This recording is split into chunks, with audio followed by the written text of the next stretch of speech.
Hello friends. आप सभी ने नॉमिनेशन वाला एपिसोड देख लिया होगा। कौन कौन नॉमिनेशन में आए हैं ये आप सभी को पता चल चुका होगा। सो आज हम कौन नॉमिनेट हुआ है इसके बारे में बात नहीं करेंगे। एक सवाल है, क्या आप लोगों ने अविनाश की परेशानी नोटिस की? यस, अविनाश की परेशानी। अविनाश नॉमिनेशन के दिन नॉमिनेशन होने से पहले से ही परेशान दिखाई दे रहे थे।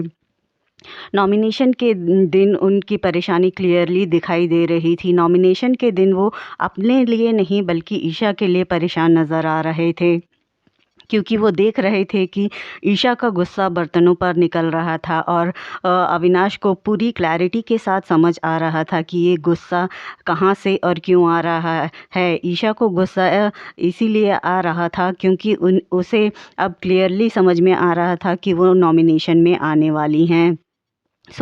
जब नॉमिनेशन स्टार्ट हुआ तो नॉमिनेशन में रजत दलाल नॉमिनेशन का गणित बिठा रहे थे, गणित की बात कर रहे थे। कौन कैसे जाएगा, कौन क्या चीज़ किस तरह से होगी, वो मतलब जो कि वो हमेशा नॉमिनेशन के टास्क में वो अपना गणित बैठाते रहते हैं और समीकरण बनाते और बिगाड़ते दिखाई देते हैं, जो कि वो हमेशा से ही करते हैं। लेकिन अविनाश को इस बार काफ़ी प्रॉब्लम हो रही थी। उन्हें इस बात से काफ़ी प्रॉब्लम हो रही थी कि रजत अपने अपने गणित से उन लोगों को समझाने की कोशिश कर रहा था कि उन्हें क्या करना है या नहीं, क्या नहीं करना है। मेरा मतलब है कि शिल्पा और करण और श्रुतिका के सामने अगर वो ये सारे गणित की बातें करेगा तो अविनाश के अकॉर्डिंग वो कोई गलती नहीं करेंगे और इसीलिए वो बार बार रजत को इस बात के लिए टोक रहा था कि वो क्यों बार बार इन लोगों के सामने ही अपने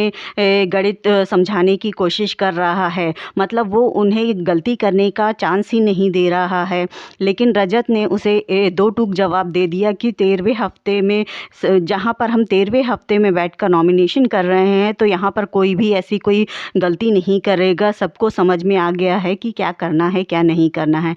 लेकिन अविनाश की परेशानी ये थी कि उसे पता था कि वो नॉमिनेशन में आएगा, उसे इस चीज़ की टेंशन नहीं थी, लेकिन उसे इस बात की टेंशन थी कि ईशा नॉमिनेशन में आने वाली है। वो ये एक्सपेक्ट कर रहा था कि शिल्पा, करण और श्रुतिका में से कोई गलती कर दे जिसकी वजह से पूरा खेल बिगड़ जाए और उनके ग्रुप से स्पेशली ईशा किसी भी तरह से सेफ हो जाएं। लेकिन ऐसा हुआ नहीं। टाइम को चुम अंदर थी, नॉमिनेशन टास्क के अंदर थी और बाकी सारे घर वाले बाहर थे। उन सबको ऐसा लग रहा था कि चुम और शिल्पा जी, इन दोनों में से कोई एक सदस्य कोई ना कोई गड़बड़ करेगा और जिसकी वजह से कोई एक इस तरफ के ग्रुप का भी कोई एक नॉमिनेशन से सेफ हो जाएगा। लेकिन ऐसा नहीं हुआ, इसलिए अविनाश बार बार रजत को टोक रहे थे। तो अविनाश को यही लग रहा था कि किसी भी तरह से ईशा सेफ हो जाए, लेकिन ऐसा हुआ नहीं क्योंकि चुम टाइम गॉड है। वो आखिरकार उनके ही ग्रुप से दो लोग नॉमिनेशन से बच गए और ये ग्रुप पूरा नॉमिनेशन में